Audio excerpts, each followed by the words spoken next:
Next up in my Forgotten Classics series, The Return of Martin Guerre, a French movie, 1982. I definitely recommend this movie. Anybody likes historical dramas, historical movies, humanistic movies, this is a fantastic movie. I really like it a lot. I don't think anybody knows about it. 4 fans on Letterboxd. 4? That's it? Let's talk about this movie, why you should watch it, coming up next. The Return of Martin Guerre is based on a true story, supposedly, and I think it is, set in 16th century rural France. You have a guy, Martin Guerre, who's married to this woman named Bertrand. You see their marriage at the beginning. Problem is he can't, well, procreate. Sorry, but he can't get it up during marriage. And this is a public thing. People know about it, so they have several pagan rituals, Christian rituals, whatever they are, in order to help Martin Guerre do the deed with his wife. And yet, he leaves the village, and he's gone from the village for 8 years. During that time, his wife retains her virtue, as she says. He doesn't sleep around with another man. She doesn't remarry. He's just gone. He just totally disappears. But then he comes back in the movie 8 years later, and he's played by Gerard Depardieu, who's always wonderful and everything, and is here. And he seems to be really a new man.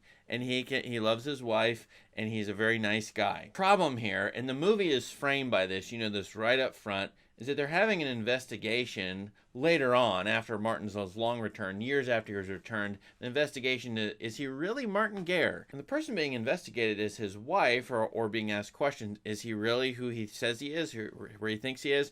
Now, there's incentive for Martin's uncle to say he's not the real Martin Guerre because there's going to be a nice land deal, land transaction for Martin. And so the uncle has a financial incentive to question Martin's identity. Along the way as well, several rapscallions, vagabonds, other sorts of people have come through town and said, hey, that's not really Martin Guerre. That's an imposter pretending to be Martin Guerre. Of course, the Gerard Depardieu character claims, hey, I am Martin Guerre. They're all lying. And so you have this conflict of, is he really the real man, or is he somebody else pretending to be Martin Guerre? With the frame narrative then giving you this investigation, these outside authorities come in, legal authorities.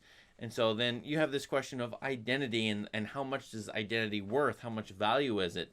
And can people change over time, and how much can they change? Because Martin Guerre seems to have changed decently enough, a lot maybe, over 8 years from being a young male adult to being a middle-aged male adult. How much can people really change to believe they can change? Now you would think, hey, wouldn't everybody just recognize an imposter and know? And I don't think so, at least not at this time. There were no photography. And living memory is suspect. You see that question in the movie, the people's living memory, do they really remember correctly or not?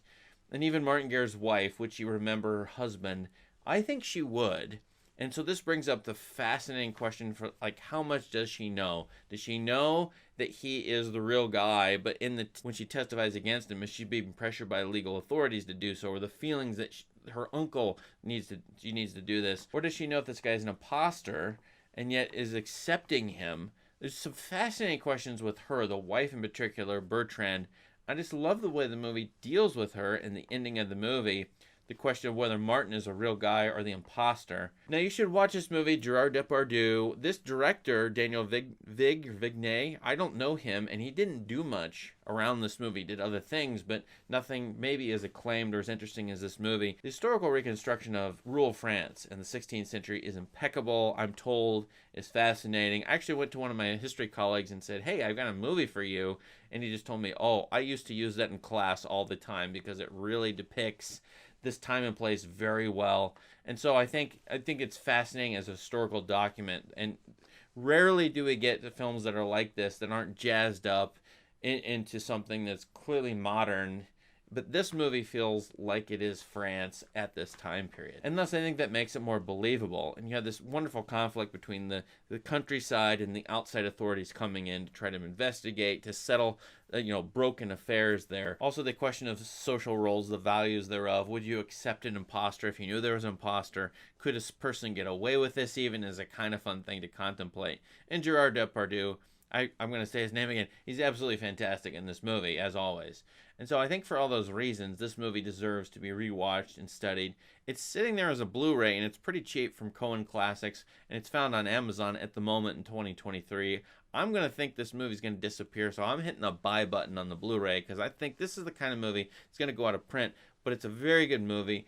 I found it because it was in Roger Ebert's top 10 movies of this year, 1983, reason I watched it, and I thought in the end, yeah, I think this is a really rich movie overall, and I could rewatch it again and again.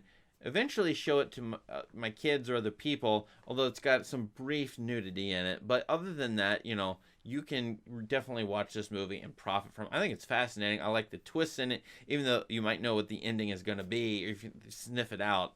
Still, it doesn't matter because I think this movie is rewatchable for its key human, social, psychological issues. For all those reasons, I strongly recommend this movie. Let's bring it back. It shouldn't be forgotten. It should have more than 4 fans on Letterboxd.com. Have you seen The Return of Martin Guerre? What do you think about it? Let us know in the comments. Feel free to tell us all about it. Spoil it down there, but put a spoiler warning. Subscribe to this channel for more great content. Thank you. Have a great day.